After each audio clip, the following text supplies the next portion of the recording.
તાપી જિલ્લા પંચાયત હસ્તક પ્રાથમિક શાળામાં ફરજ બજાવતા શિક્ષકોના ગ્રેડ પગાર એરિયર્સ છેલ્લા 2-3 વર્ષથી ચૂકવણું બાકી હોવાની ચર્ચાએ જોર પકડ્યું છે।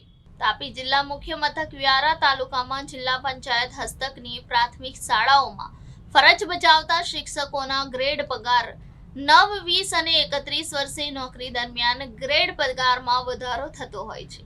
આ ગ્રેડ પગાર ધોરણને કારણે શિક્ષકોના નોકરીના 9 વર્ષે પ્રથમ ગ્રેડ મળે છે।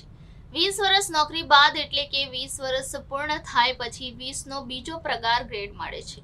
ત્યારબાદ 31 વર્ષ પૂર્ણ થયા બાદ ત્રીજો ગ્રેડ પે મળે છે। આમ આખી નોકરી દરમિયાન 3 પગાર ગ્રેડ મળે છે અને આ 3 પગાર ગ્રેડ દરમિયાન નિવૃત્તિ વખતે પેન્શન બંધાય છે। ત્યારે તાપી જિલ્લા મથક વ્યારા તાલુકામાં ફરજ બજાવતા શિક્ષકોના છેલ્લા 3 વર્ષથી ગ્રેડ પેના એરિયર્સનું ચૂકવણું બાકી હોય, જે જવાબદારી કોની? એક શિક્ષકની સમસ્યાઓને સમજી ન શકાય કે પાયાનું નિર્માણ કરનાર શિક્ષકની આટલી હદે હેરાન કરવું કેટલું યોગ્ય ગણાય?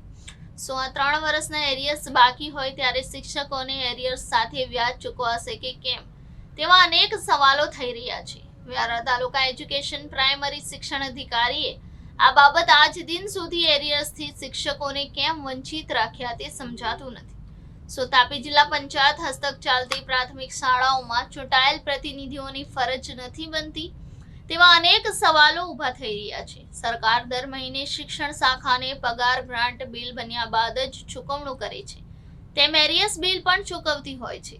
સરકાર 3 વર્ષ સુધી બાકી નહીં રાખે, પરંતુ કેટલાક અધિકારીઓના પાપે સત્તા પર બેસેલ સરકારને બદનામ કરવા અધિકારીઓ દ્વારા આવા કારસ્તાન તો નથી કરવામાં આવી રહ્યા ને? તાપી જિલ્લાના એક જાગૃત નાગરિક દ્વારા RTI થી માહિતી માંગતા શિક્ષણ શાખામાં ખળભળાટ મચી જવા પામ્યું છે, ત્યારે બીજી બાજુ શિક્ષકોમાં આશાના કિરણ દેખાઈ રહ્યા છે।